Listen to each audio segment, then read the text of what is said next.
భాగ్యనగరం. అవును, ఇది నిజంగానే భాగ్యనగరం. ఒకప్పుడు కేవలం ఈ రాష్ట్రంలో ప్రజలు హైదరాబాద్కి వెళ్తే జీవితం మెరుగుపడుతుందని, ఇక్కడ మంచి ఇన్కమ్ ఉంటుందని ఆలోచనతో ఇక్కడికి మైగ్రేట్ అయ్యేవారు. ఆ తర్వాత దేశంలోని అనేక రాష్ట్రాల ప్రజలు ఈ భాగ్యనగరంలో తమ భాగ్యాన్ని అంటే అదృష్టాన్ని పరీక్షించుకోవడానికి వచ్చి ఇక్కడే సెటిల్ అయిపోయారు.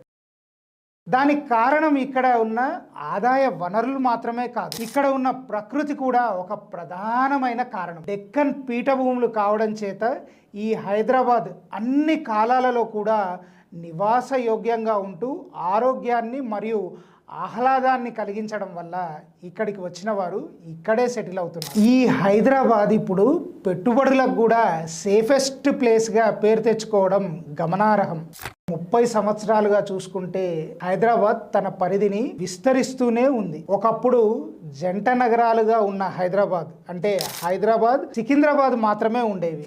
కానీ ఇప్పుడు చూసుకుంటే Hitech City, financial district, Cyberabad, Gachibowli, Nanakramguda, Narsingi, Kokapet ఇలా ఈ ఏరియాల్లో ఆకాశాన్ని అంటుకునేలా గగనతలంలోకి ఎగిసిపడుతున్న బిల్డింగ్లు వేలల్లో కనిపిస్తాయి. ఈ హైదరాబాద్ ఇప్పుడు కేవలం మన దేశానికి మాత్రమే భాగ్యనగరం కాదు, ప్రపంచానికి కూడా భాగ్యనగరం అయ్యింది. ప్రపంచవ్యాప్తంగా ఇన్వెస్టర్లు ఇక్కడ పెట్టుబడి పెట్టడానికి మొగ్గు చూపుతున్నారు. రోజు రోజుకి భూముల ధరలు ఆకాశాన్ని అంటుతున్నాయి. ఇక ఇప్పుడు చిన్న మరియు మధ్యతరగతి కుటుంబాలు ఇన్వెస్ట్మెంట్ చేసుకోవడానికి ఈ హైదరాబాద్లో అనుకూలంగా ఉన్న ప్రదేశాలు Warangal highway, Sagar highway, Srisailam highway. ఈ ప్రదేశాల్లో ప్రైజెస్ ఇంకా పెట్టుబడి పెట్టడానికి అనుకూలంగా ఉన్నాయి.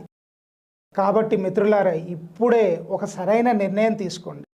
మీ పెట్టుబడికి అందుబాటులో ఉండి అన్ని అప్రూవల్స్తో, అన్ని పర్మిషన్స్తో, సేఫెస్ట్ లింక్ డాక్యుమెంట్స్తో ఉన్న ప్రదేశాన్ని ఎంచుకొని ఈరోజే మీరు ఒక చిన్న ఇన్వెస్ట్మెంట్ చేయండి. అది మీ భవిష్యత్తుని బంగారుమయం చేస్తుంది.